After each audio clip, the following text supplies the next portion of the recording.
Un métier qui me plaît, hein. J'ignore moi-même ce qui me plaît. Est-ce que cela me plaît par les activités ou bien les affinités? Comment savoir?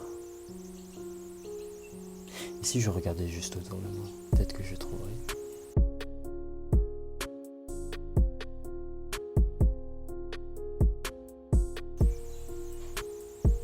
Oh, que ça fait longtemps. Je me souviens de ces histoires que je me contais moi-même. À partir de ma misérable mémoire, je retraçais les moments qui illustraient chaque auteur à leur manière. Ma foi, c'était fort agréable. Je me demande s'il existe un métier qui consiste à partager ses émotions. D'ailleurs, pourquoi les gens aiment lire?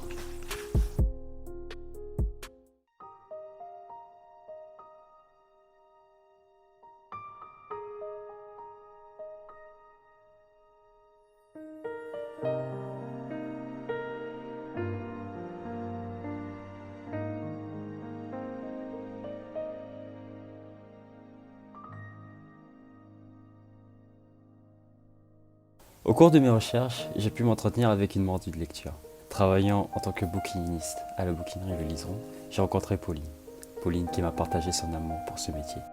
La différence avec la librairie, c'est qu'ici, on rachète et on vend des livres d'occasion. Il n'y a pas de livre neuf, c'est que du seconde main et ça permet de donner une deuxième vie aux livres, d'arranger les gens qui ont envie de se débarrasser de livres qu'ils ont chez eux en trop.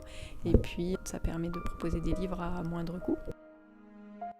Plutôt une chance pour moi en fait d'avoir trouvé ce job de bouquiniste parce que finalement j'ai pas une formation qui est en rapport avec ça puisque j'ai fait un bac scientifique, ensuite j'ai fait des études d'orthophonie, je suis devenue orthophoniste.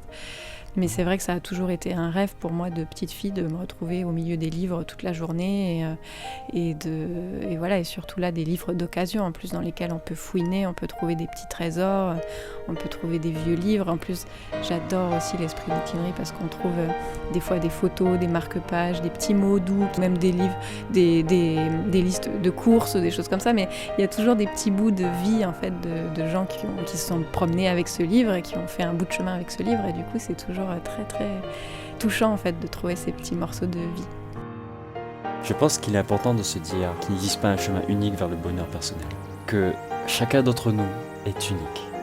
Ce que je retiens de tout cela, c'est qu'il ne faut pas se dire que nous nous bloquons, que nous fermons nos portes.